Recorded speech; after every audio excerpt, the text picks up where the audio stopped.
Bonjour à tous. Stéphane Roy, maire de la municipalité de Notre-Dame-du-Lot.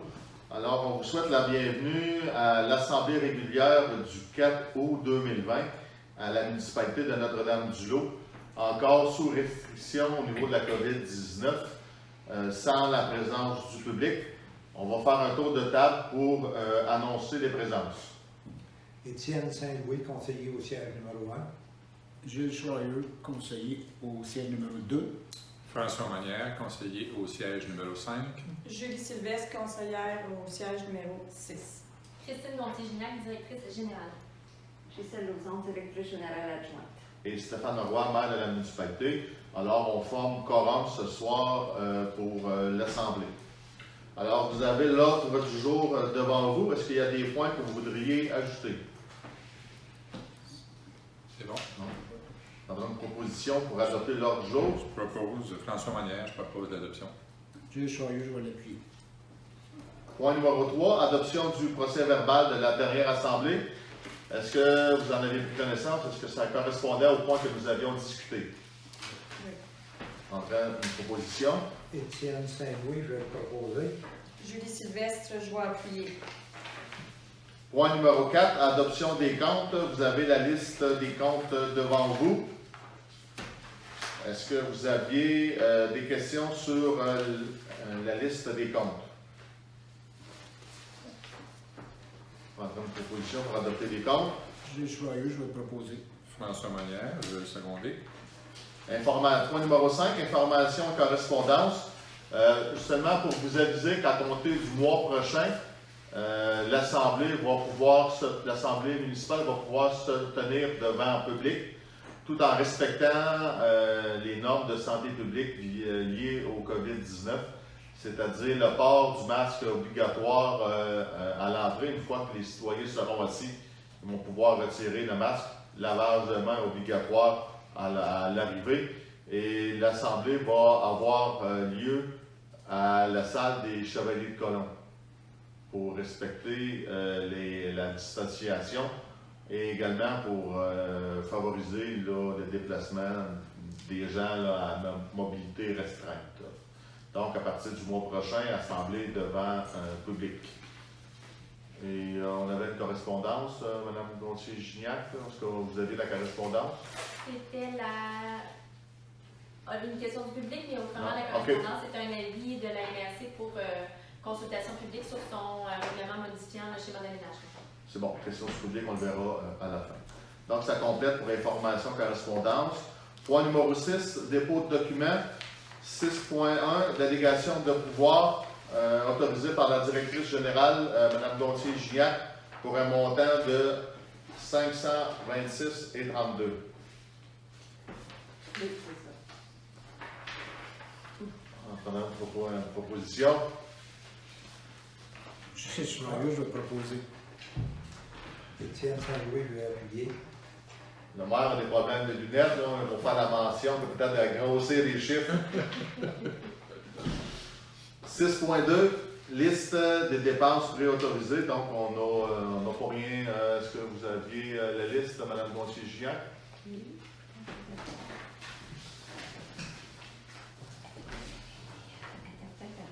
C'est tout simplement un dépôt de documents. Ah, ok, oui. Pour un montant, ici, je l'ai ici, pour un montant de 11 674 $. Alors, c'est un dépôt, j'en fais le dépôt. Administration générale, point numéro 7. 7.1, adoption règlement sur les taxes. C'est un amendement au règlement 0201-2020 relatif aux modalités de paiement des taxes, tarifs et pénalités. Considérant qu'à sa séance ordinaire du 14 janvier 2020, le Conseil a adopté le règlement numéro 0201-2020 relatif aux modalités de paiement des taxes, tarifs et pénalités 2020. Considérant que la situation actuelle liée à la COVID-19 et de l'impact sur la situation financière de certains contribuables. Considérant que le Conseil désire modifier le règlement 0201-2020 en abrogeant les articles 7 et 8 relatifs au taux d'intérêt pénalité sur les arrérages et pour fixer à l'avenir les dits taux par simple résolution du Conseil. Considérant qu'un avis de motion relatif au présent règlement a été donné par, lors de la séance ordinaire du Conseil tenue le 2 juin 2020 et qu'un projet de règlement a été présenté et remis à l'ensemble des membres du Conseil municipal lors de la dite séance du 2 juin 2020. Considérant que tous les membres du Conseil présent déclarent avoir lu le projet de règlement et qu'ils renoncent à sa lecture. En conséquence, la municipalité de Notre-Dame-du-Lot décrète ce qui suit. Article 1. Les articles 7 et 8 du règlement 0201-2020 sont abrogés. Article 2. Les taux d'intérêt et les pénalités sur les arrérages de taxes 2020 sont suspendus et sont fixés à 0% jusqu'au 31 mai 2020. Article 3. Dorénavant, les taux d'intérêt et pénalités seront fixés et ou modifiés par simple résolution du Conseil. Et l'article 4, le présent règlement, a effet depuis le 27 mars 2020, déposé à la séance ordinaire du 2 juin 2020.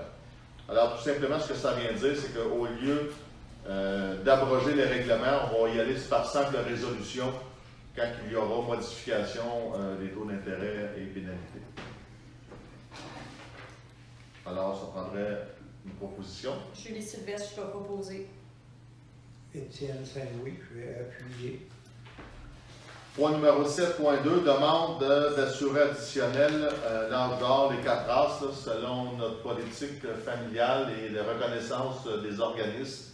Le club de l'âge d'or des 4 races rencontre les critères qu'ils doivent rencontrer pour pouvoir bénéficier de rabais, qu'on puisse les inscrire au niveau de nos assurances. Avoir une assurance responsabilité civile de la part de nos assurances municipales, qui sont payées par l'organisme et non par la municipalité.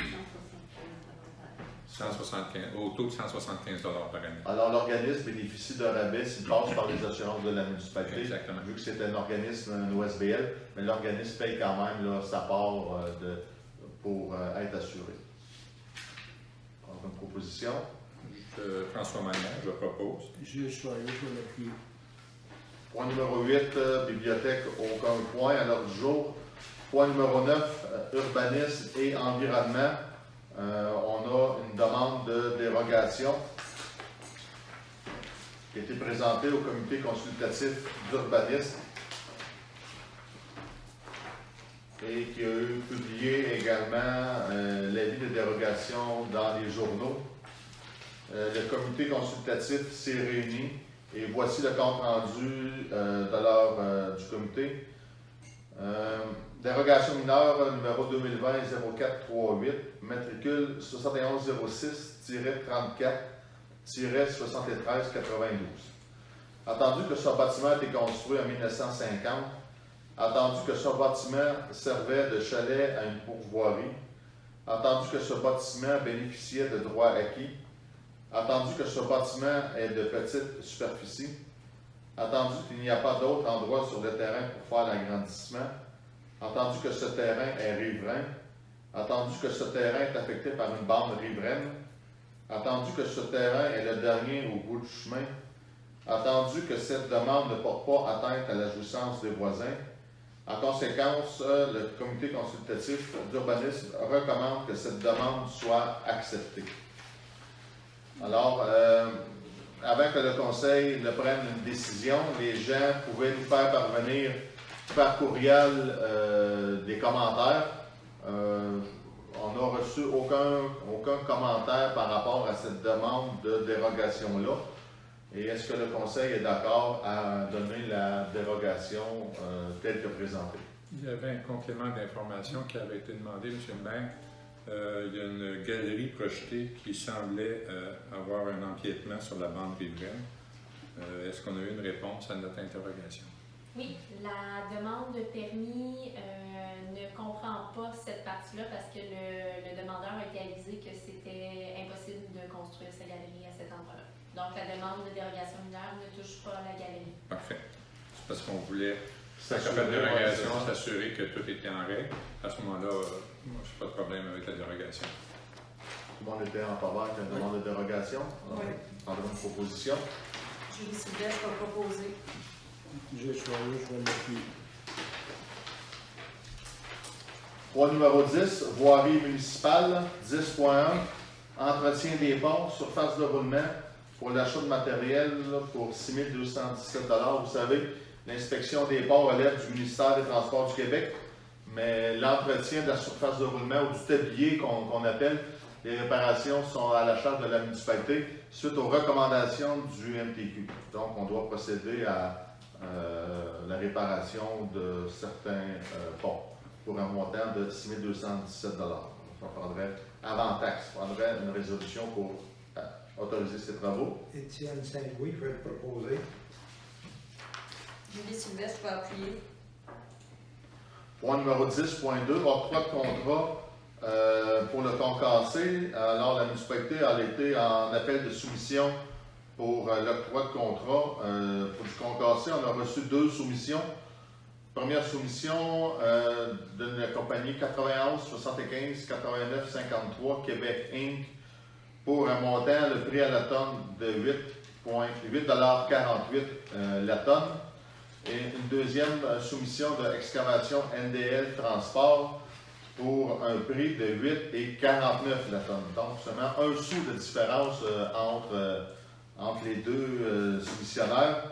Donc, selon le principe du plus bas soumissionnaire, le contrat va être octroyé à la compagnie 91 75 89 53 Québec Inc.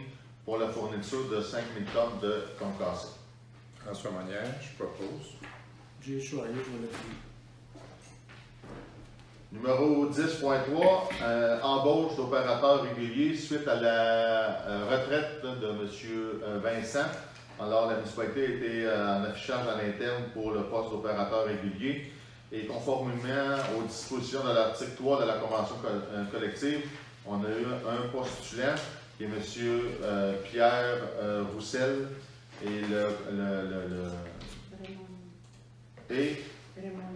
Raymond Labrie.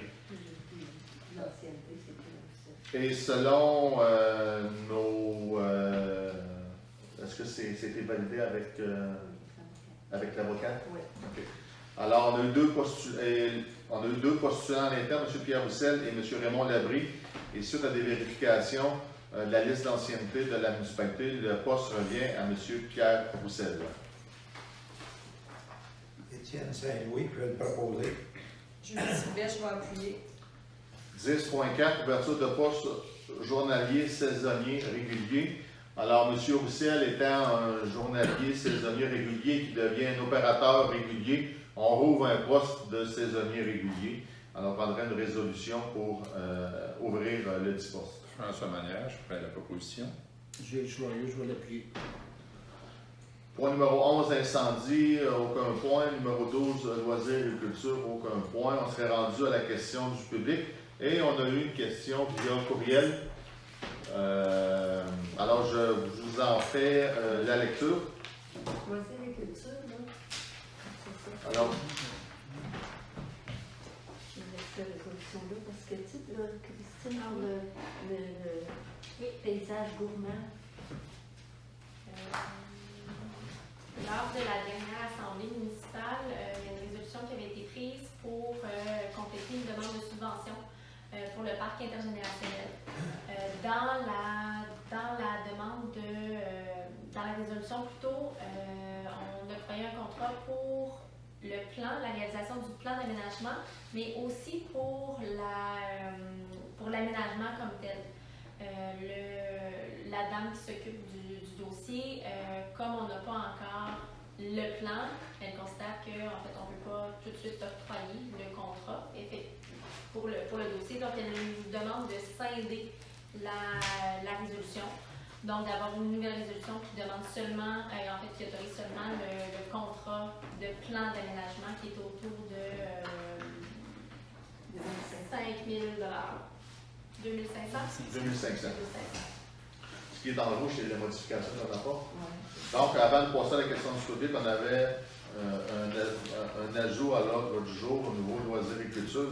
C'est mon erreur. Alors, il faut abroger la résolution 2035-07-2020 et qui va pas se nommer, mais qui va comprendre, et résolu à l'unanimité d'octroyer à Paysage Gourmand un contrat pour la réalisation du plan d'aménagement du parc intergénérationnel au montant maximum de 2 500 $.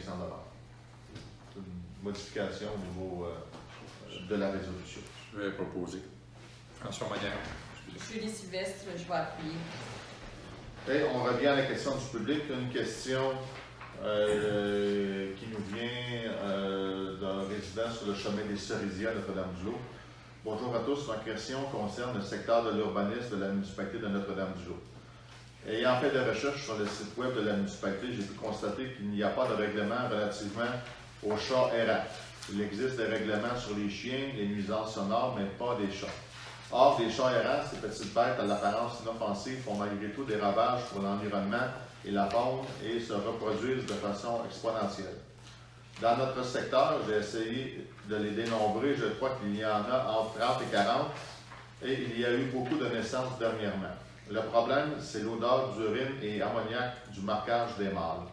Les petits cadeaux laissés un peu partout sur le terrain et le potager et dans lesquels on met les pieds et malheureusement des voisins bien intentionnés qui voulaient éviter des souffrances aux chats, leur fournissent nourriture, eau et abri et de ce fait encouragent leur reproduction. Mes questions sont: est-ce que le conseil municipal peut mettre à l'ordre du jour le sujet des chats errants, avoir des discussions pour en arriver à une réglementation? Question numéro 2, est-il possible de faire de l'éducation? Visiter, contrôler, aviser, renseigner, éduquer des humains qui, croyant bien faire et ne voulant pas voir ces petits bêtes souffrir, nourrissent et donnent des abris aux dits chats errants. Merci de votre attention. Veuillez prendre note que je suis disponible pour en discuter et collaborer avec la municipalité pour apporter des solutions. Alors, la municipalité en prend bonne note et va revenir probablement pour l'Assemblée du mois de septembre avec, suite à des discussions qu'on aura eues, avec une orientation par rapport à ce dossier-là. Alors, l'ordre du jour étant épuisé, la séance est levée. Nous prendrons une résolution pour lever la séance. Julie Sylvestre, je vais proposer. Étienne Saint-Louis, je vais appuyer. Merci à tous.